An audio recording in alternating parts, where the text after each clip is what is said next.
Mon message ce matin est intitulé « La victoire commence dans l'obscurité ». Le livre de la Genèse commence par raconter comment Dieu a tout créé. Il dit que le soir et le matin étaient le premier jour. On pourrait penser que ce serait l'inverse. Le matin et le soir étaient le premier jour. Mais Dieu commence la journée dans l'obscurité. À minuit, rien ne semble différent. Si vous n'aviez pas de montre, vous ne sauriez pas que vous êtes entré dans un jour nouveau.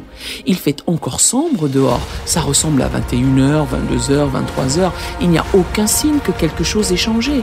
Mais quand l'horloge sonne à minuit, dans cette seconde où rien ne semble différent, on passe du soir au matin. Il fait encore nuit, mais c'est un nouveau jour. Cela aurait plus de sens si Dieu commençait la journée dans la lumière, quand le soleil se lève à 6h ou 7h du matin, quand l'aube se lève, la lumière vient, alors c'est évident que c'est un jour nouveau, nous pouvons le voir. Les choses ont changé, nous entendons les oiseaux commencer à gazouiller, le soleil vient à l'horizon. Nous avons toutes ces preuves que nous sommes entrés dans une nouvelle journée. Mais délibérément, Dieu a choisi de commencer la journée dans l'obscurité. C'est symbolique de la façon dont il fait les choses dans nos vies. Il nous fait une promesse et nous dit que nous sommes entrés dans un jour nouveau, qu'il nous redonne la santé, que nous allons prêter et non emprunter, que notre enfant va se remettre sur le droit chemin. Nous y croyons, nous prions pour cela, nous gardons la foi, mais rien ne semble changer, rien ne semble différent. Il fait toujours sombre à l'extérieur. Eh bien Joël, mon dos me fait toujours mal, mon entreprise n'a pas grandi, ma santé ne s'est pas améliorée. C'est ça la foi. Vous ne pouvez pas le voir, mais vous devez savoir que vous avez passé minuit, vous êtes passé du soir au matin. Oui, il fait encore nuit dehors, oui, rien n'a changé, mais le soleil est en train de se lever, la guérison est à l'horizon, la promotion, la liberté, les bonnes personnes, ce n'est qu'une question de temps avant de voir jaillir la lumière. Que l'obscurité ne vous décourage pas. L'obscurité ne signifie pas que rien n'a changé. L'obscurité n'est pas le signe que Dieu n'œuvre pas, qu'il n'a pas entendu votre prière. Les pensées vous diront « tu aurais déjà vu quelque chose depuis, tu aurais dû te sentir un peu mieux ». Une de ces sociétés aurait déjà dû te rappeler. Cette dépendance ne devrait pas être si forte. Vous devez marcher par la foi et non par la vue. Si vous marchez par la vue, vous vous dissuaderez vous-même. Car à 23h30, la nuit ne semble pas différente de minuit.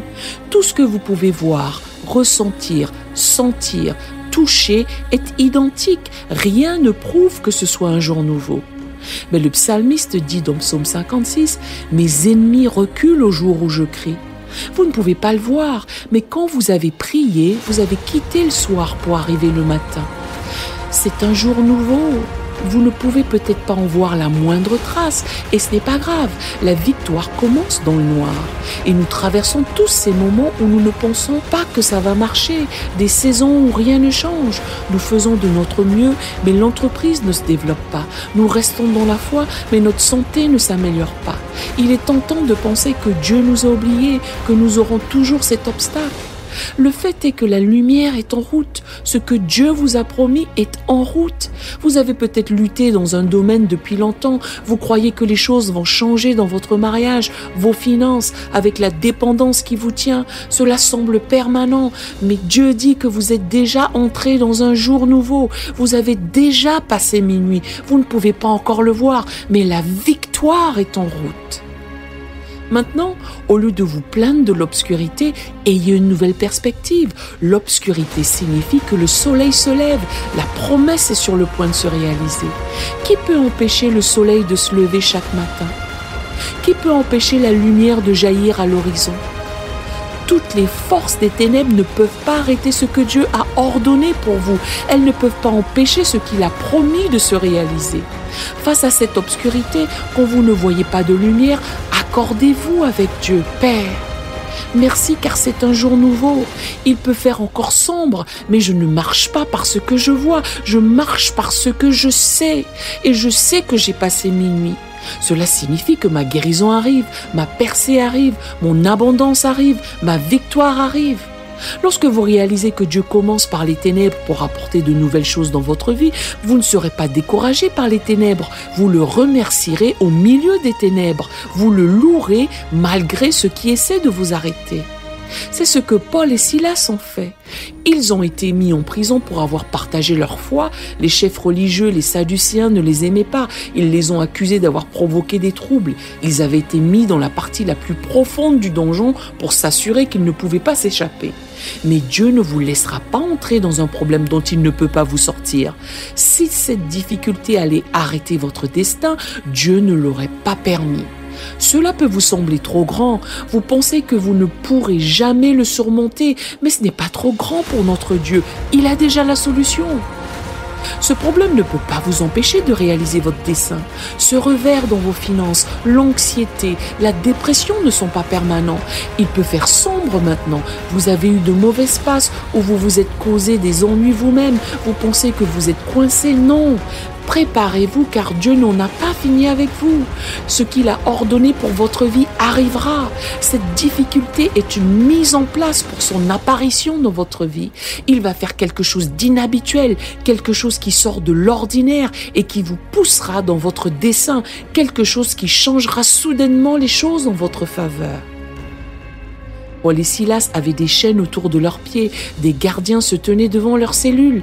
On aurait pensé qu'ils se seraient débarrassés d'eux et nous n'en aurions plus jamais entendu parler. Toutes les chances étaient contre eux.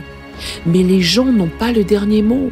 Ce que vous affrontez peut être plus grand, plus puissant, plus influent, mais vous et Dieu êtes une majorité.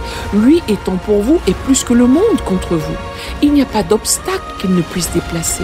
Il n'y a pas de maladie qu'il ne puisse guérir, pas de dépendance dont il ne puisse vous délivrer. Assis dans le donjon, faussement accusés, ils auraient pu être déprimés. Dieu, pourquoi est-ce que cela se produit? Ce n'est pas juste.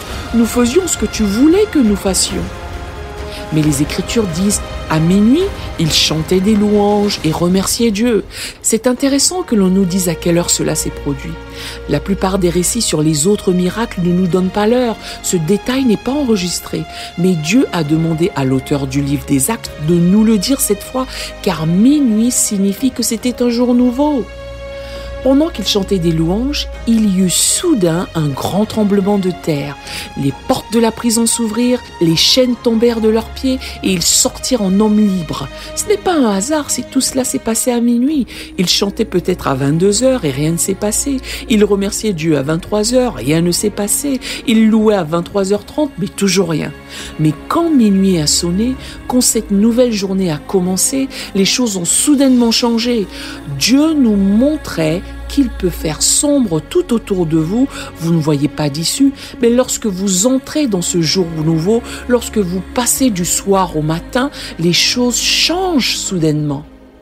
Et parfois, vous le voyez tout d'un coup, comme Paul et Silas. D'autres fois, vous le voyez plus tard, mais au moment où vous louez, les choses changent en votre faveur. Il peut y avoir une période d'obscurité où rien ne semble se passer. Mais si vous faites comme eux et que vous continuez à remercier Dieu parce qu'il mène vos combats et à le remercier parce qu'il ferait un chemin là où vous ne voyez pas de chemin, alors vous allez entrer dans ces temps où Dieu se manifestera soudainement dans votre vie et il fera arriver des choses que vous ne pourriez pas faire arriver. Vous pouvez avoir des domaines où il fait sombre en ce moment et rien ne change, c'est une épreuve. Allez-vous le louer dans le noir? Allez-vous le remercier car ce qu'il a promis est en route? Parlerez-vous comme si cela allait changer? Croyez-vous que la guérison arrive même si le rapport médical ne s'améliore pas? Ne marchez pas selon ce que vous ressentez. Vos sentiments ne vous disent pas toujours la vérité. Vos émotions vont essayer de vous convaincre que ça ne marchera jamais. Votre pensée vous dira toutes les raisons pour lesquelles cela ne se produira pas. Regarde la taille de ces obstacles. Non, marchez par la foi. Père, merci car je suis arrivé à mon minuit. Merci car c'est un jour nouveau. Il fait encore sombre, mais je sais que tu commences la journée dans l'obscurité. Je sais que cela signifie que la lumière est en route. Gardez un chant de louange dans votre cœur. Eh bien Joël, je fais ça depuis longtemps, je ne comprends pas pourquoi rien ne change. Le temps de Dieu n'est pas notre temps. Continuez à faire la bonne chose. Vous êtes dans un jour nouveau. Vous avez passé minuit. Il peut être 3 heures du matin. Vous avez encore quelques heures avant que le soleil se lève. J'ai appris que plus cela prendra de temps, mieux ce sera.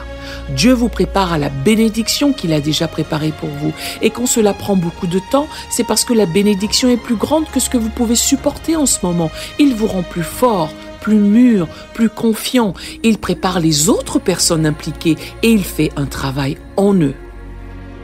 Ne vous découragez pas parce qu'il fait sombre depuis longtemps. C'est un signe que Dieu s'apprête à faire quelque chose que vous n'avez jamais vu auparavant. Ça va être plus grand, plus gratifiant, plus épanouissant que vous ne le pensez. Continuez à le louer dans l'obscurité. Continuez d'être bon envers les autres dans l'obscurité. Donnez, servez. Quand vous faites cela, comme Paul et Silas, tout à coup, des portes vont s'ouvrir. Tout à coup, vous allez saisir l'opportunité, les bonnes personnes, la guérison, les percées. Ça va vous catapulter vers l'avant. Lorsque ma mère a été diagnostiquée d'un cancer en phase terminale en 1981, elle était à l'hôpital depuis 21 jours. Un lundi soir, les médecins ont appelé mon père et lui ont dit qu'ils ne pouvaient plus rien faire pour elle. Ils lui ont donné quelques semaines à vivre. Mon père l'a conduite à la maison cet après-midi-là, dans les embouteillages, et c'était la plus longue route de leur vie. C'était une période très sombre. Ma mère aurait pu être déprimée, renoncer à la vie, mais elle savait que Dieu est un guérisseur et qu'il a le dernier mot. Mon père et elle sont allés dans leur chambre, se sont allongés sur le sol et ont prié. Dieu a dit dans le psaume 50, « Invoque-moi au jour de la détresse et je te délivrerai ». Souvent, dans nos difficultés, nous appelons des gens, des amis, des parents, des experts, et c'est très bien, mais assurez-vous d'appeler Dieu. Demandez-lui de vous aider. Il a créé l'univers, il a mis les étoiles en place, il a tout pouvoir. Vous n'êtes pas obligé de le supplier, vous n'avez pas à plaider, il aspire à être bon avec vous. Les Écritures disent « Votre Père a trouvé bon de vous donner le royaume. Demandez simplement avec foi ce qu'il a déjà promis. » L'une des choses les plus puissantes que nous puissions faire est de rappeler à Dieu sa parole, lui rappeler ce qu'il a dit. « Père, tu as dit que tu me rendrais la santé. Seigneur, je demande ta guérison. Je te demande de faire ce que la médecine ne peut pas faire.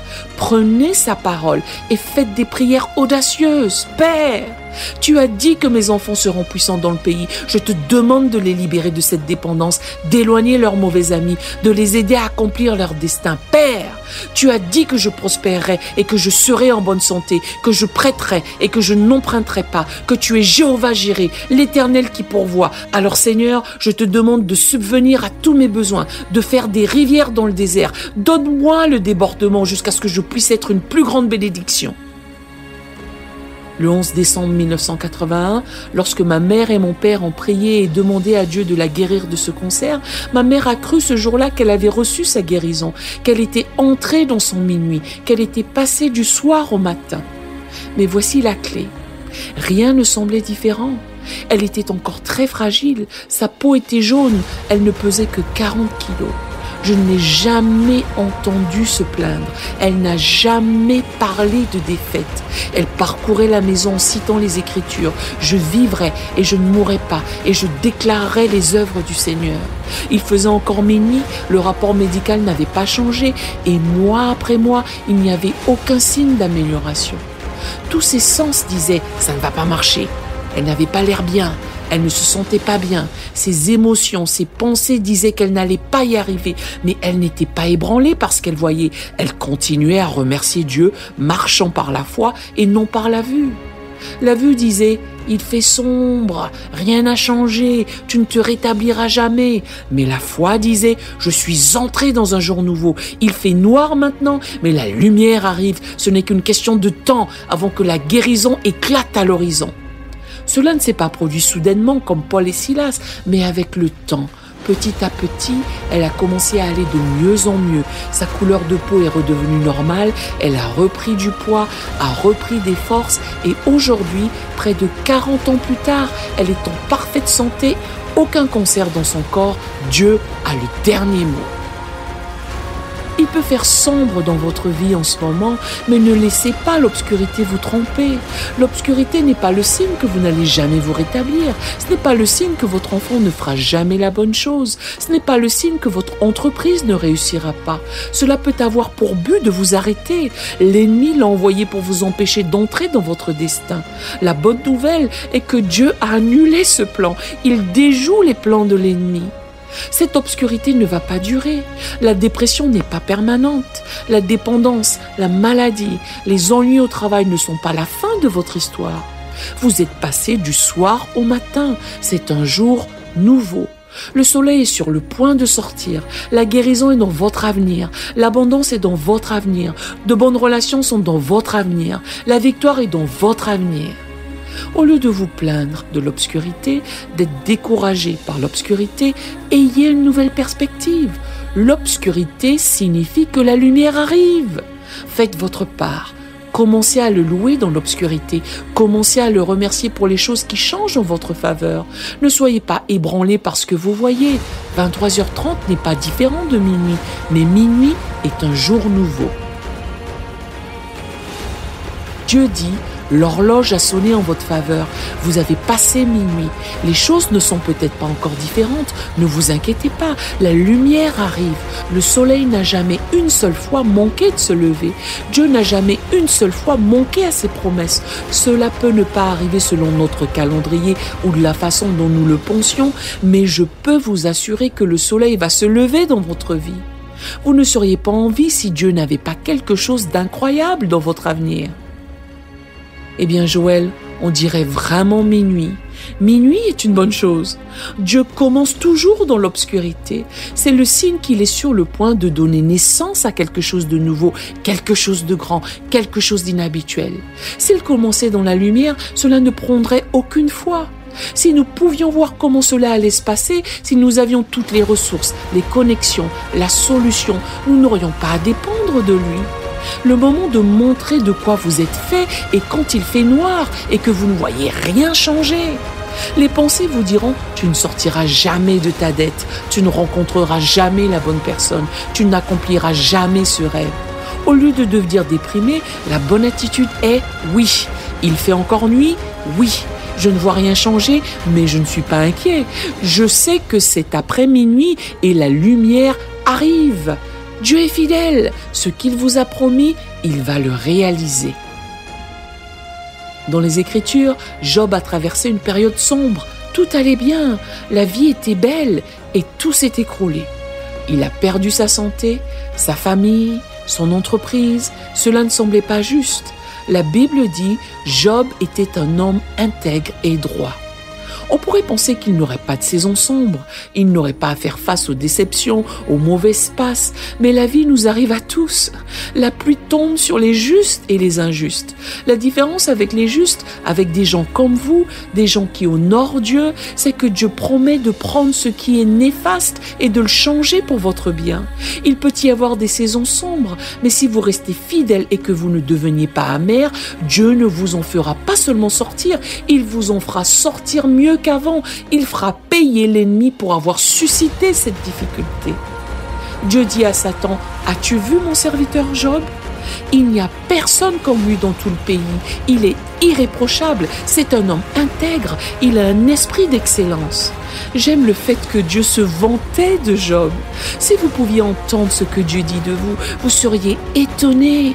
Ne pensons pas que Dieu est concentré sur toutes nos fautes, nos manquements, mais Dieu voit toutes les bonnes choses en vous. Il voit votre cœur pour aider les autres. Il voit votre sincérité, votre gentillesse, votre courage. Je peux l'entendre dire aux anges: avez-vous vu mon fils Jean? Il est vraiment incroyable. Avez-vous vu ma fille Rachel? Il n'y a personne comme elle.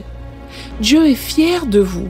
Il vous a fait à son image. Il vous appelle un chef-d'œuvre. Et ce n'est pas parce que vous rencontrez des difficultés que vous avez fait quelque chose de mal.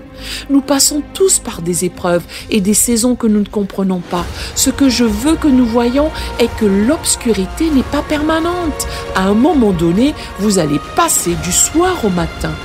Dieu va changer les choses, vous allez sortir promu, prospère, à un nouveau niveau de votre destinée.